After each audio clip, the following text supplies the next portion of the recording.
রক্তশূন্যতা নির্ণয়ের পরীক্ষা ৫ রক্তাল্পতা নির্ণয় করার জন্য আপনার চিকিৎসক আপনাকে আপনার চিকিৎসা এবং পারিবারিক ইতিহাস সম্পর্কে জিজ্ঞাসা করবেন, শারীরিক পরীক্ষা করবেন এবং রক্ত পরীক্ষার নির্দেশ দেবেন। পরীক্ষা অন্তর্ভুক্ত হতে পারে কমপ্লিট ব্লাড কাউন্ট সিবিসি, প্রথমত রক্ত পরীক্ষা করে রক্তে লোহিত রক্তকণিকার পরিমাণ জেনে রোগ নির্ণয় করা যেতে পারে। সিবিসি রক্তের নমুনায় রক্তের কোষের সংখ্যা গণনা করতে ব্যবহৃত হয়।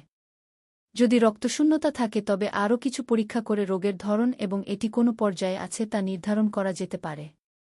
পরীক্ষাগুলো হল রেটিকুলোসাইট গণনা, অস্থিমজ্জা দ্রুত হারে লোহিত রক্তকণিকা তৈরি করছে কিনা তা দেখার জন্য রেটিকুলোসাইট গণনা করা হয়।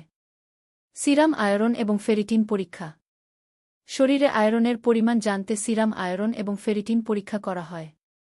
পেরিফেরাল ব্লাড স্মিয়ার, লোহিত রক্তকণিকা অস্বাভাবিক আকৃতির কিনা তা দেখতে পেরিফেরাল ব্লাড স্মিয়ার পরীক্ষা করা হয়। হিমোগ্লোবিন ইলেকট্রোফোরেসিস, অস্বাভাবিক হিমোগ্লোবিন পরীক্ষার জন্য হিমোগ্লোবিন ইলেকট্রোফোরেসিস করা হয়, যা থ্যালাসেমিয়া এবং সিকেল সেল রক্তশূন্যতায় উপস্থিত থাকে। অসমোটিক ভঙ্গুরতা পরীক্ষা, লাল রক্তকণিকা স্বাভাবিকের চেয়ে বেশি ভঙ্গুর কিনা তা দেখতে অসমোটিক ভঙ্গুরতা পরীক্ষাটি করা হয়। এছাড়াও যদি রক্তক্ষরণ হয় তাহলে রক্তপাতের কারণ জানতে এন্ডোস্কোপি এবং কোলোনোস্কোপি করা হয়ে থাকে।